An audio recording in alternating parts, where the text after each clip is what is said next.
बहू की जादुई रोटियां। आकाश और प्रीति का कुछ दिनों पहले ही विवाह हुआ था। आकाश और उसके पिता दीनानाथ ऊन का व्यापार करते थे। वे भेड़ के बालों से ऊन तैयार करते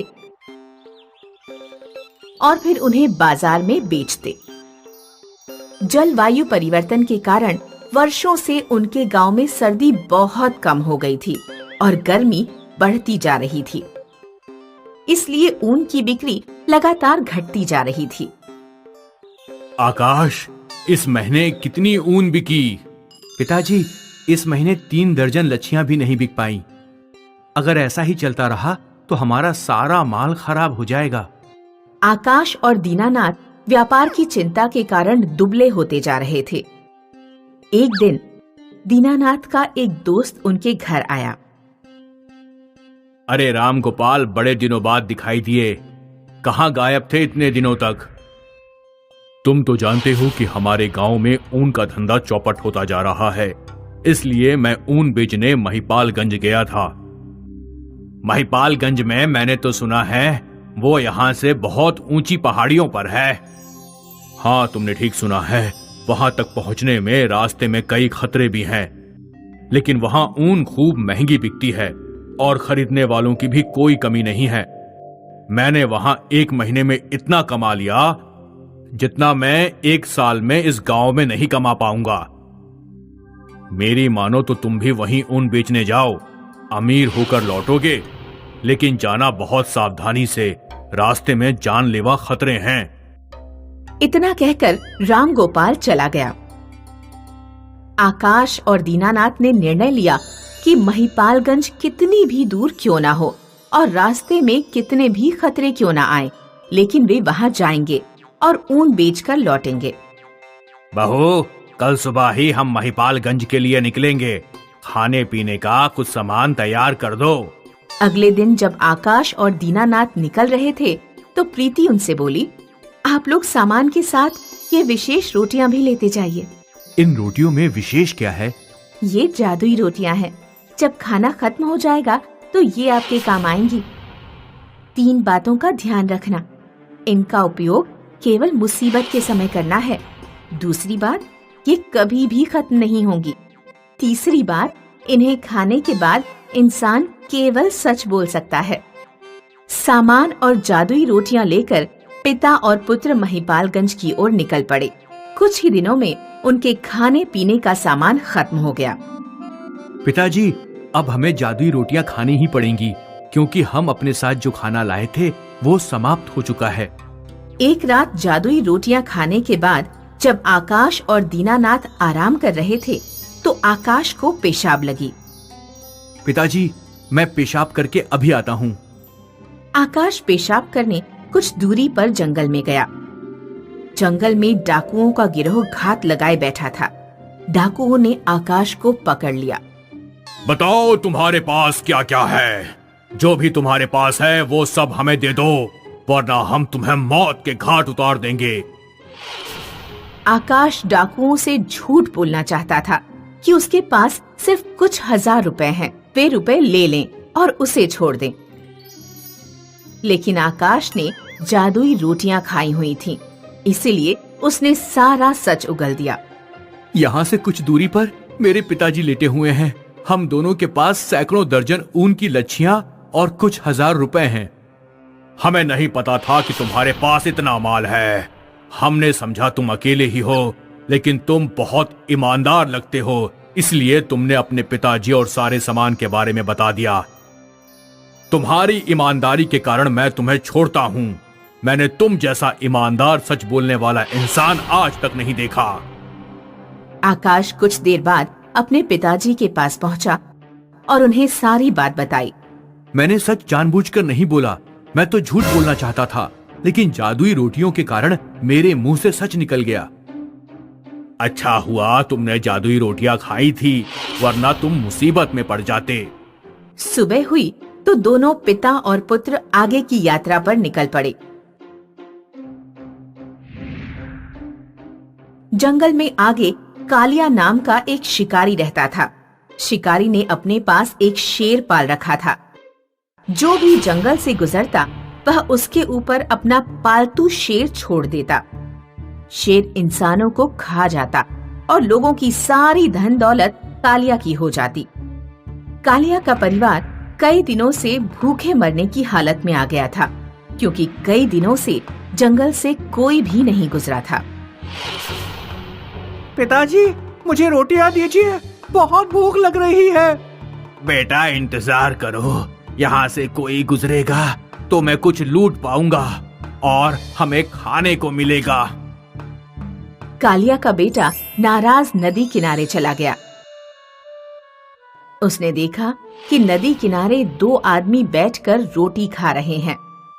वे दोनों आकाश और दीनानाथ थे। आकाश की नजर लड़के पर पड़ी। वह समझ गया कि लड़का भूखा है। पिताजी, वो लड़का हमारी रोटी की तरफ देख रहा है। क्या मैं उसे रोटी का एक टुकड़ा दे दूं? हाँ बेटा, दे दो। वैसे भी बहू ने कहा था कि जादुई रोटी कम नहीं होती।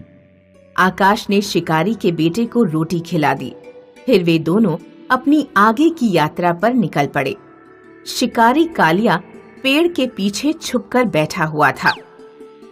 अरे वाह, आज तो लगता है दो अमीर व्यापारी इस रास्ते पर आ रहे हैं।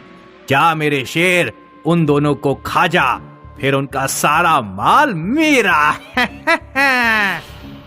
कालिया आकाश और दीनानाथ के ऊपर शेर छोड़ने ही वाला था कि तभी कालिया का बेटा वहां आ गया। पिताजी, वो दोनों भले आदमी हैं। उन्होंने मुझे रोटी खिलाई। आप उन दोनों का शिकार नहीं कर सकते। इस तरह आकाश और दीनानाथ शिकारी से बचकर वहां से निकल जाते हैं। कुछ और दिन चलने के बाद आखिरकार वे महिपालगंज पहुंच गए और उन्होंने अपनी ऊन खूब अच्छे दामों में बेच दी। पिताजी, लौटने से पहले एक बार ये गांव घूम लेते हैं। ऐसा सुंदर गांव मैंने पहले कभी नहीं देखा। दोनों पिता पुत्र गांव घूमने लगे। उधर गांव में गांव के सबसे अमीर व्यापारी की पत्नी का बेशकीमती हीरों का हार खो गया था। व्यापारी जानता था कि उसके 2 दर्जन नौकर में से ही किसी ने हार चुराया है, लेकिन कोई भी नौकर चोरी कबूलने को तैयार नहीं था। व्यापारी को पता लगा कि गांव में बहुत दूर से पिता और पुत्र आए हुए हैं, जिनके पास जादुई रोटियां हैं, जिन्हें खाकर इंसान सिर्फ सच ही बोलता है। व्यापारी ने आकाश और दीनानाथ को बुलाया और उन्हें सारी बात बताई। आप हमारी रोटियों का इस्तेमाल कर सकते हैं। हमें आपकी मदद करके खुशी होगी। व्यापारी ने अपने सभी नौकरों को जादुई रोटी खिला दी और उन सभी से एक एक करके पूछा कि क्या तुमने चोरी की है। आखिरकार एक नौकर ने चोरी की बात कबूल दी। व्यापारी बहुत खुश हुआ। उसने दीनानाथ से वादा किया कि वह हर साल उनकी ऊन खरीदेगा। आकाश और दीनानाथ ढेर सारा धन लेकर अपने गांव लौट आए। बहू, तुम्हारी रोटियों की वजह से ही हम जिंदा हैं। इतना धन कमाकर लौट पाए हैं। अगर ये ना होती तो पता नहीं क्या होता। गणेशपुर नाम के एक गांव में राजू नाम का एक प्रेस करने वाला रहता था। राजू के घर एक पपीते का पेड़ था। जब उस पेड़ के पपीते पक जाते तो राजू उन्हें तोड़कर गांव की बाजार में जाकर बेच आता था। राजू का बेटा कभी कभी पपीता खाने की जिद करता तो राजू उसे समझाता। बेटा, अगर हम सारे पपीते घर पर ही खा लेंगे तो बेचेंगे क्या? पपीते को छोड़ो और रोटी खा लो। एक दिन रंगा नाम का आदमी राजू के पास ढेर सारे कपड़े लेकर आया। रंगा पहलवानी कर चुका था। गांव के लोग उससे डरते थे और उसका कहना मानते थे, क्योंकि वह शारीरिक रूप से बहुत ताकतवर था। रंगा कपड़ों की गठरी राजू को देकर बोला, राजू, इन कपड़ों को बढ़िया करके धोना और प्रेस करना। 100 से ज्यादा कपड़े हैं। राजू इतने सारे कपड़े पाकर बहुत खुश हुआ, क्योंकि इन कपड़ों से उसे 2-3 हजार रुपए की कमाई होने वाली थी। राजू, उसकी पत्नी और उसके बेटे ने खूब जमकर कपड़े धोए।